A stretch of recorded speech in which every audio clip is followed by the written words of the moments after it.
Hello dear mates and tutor, this is me Pedro Julian and I'm going to do this activity task 4 about tongue twisters for this course, phonetics and phonology. Number 1. Peter Piper picked a peck of Pickle's papers. A peck of Pickle's papers Peter Piper picked.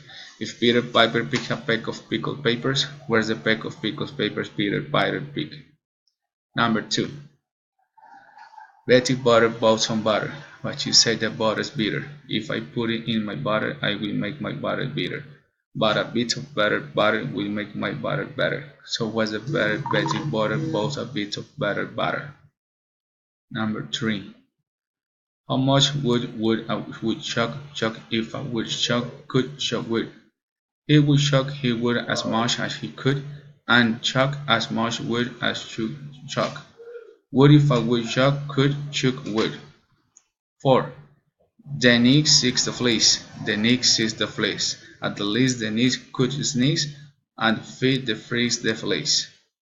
5. The 33 tips thought that they drilled the throne throughout Thursday.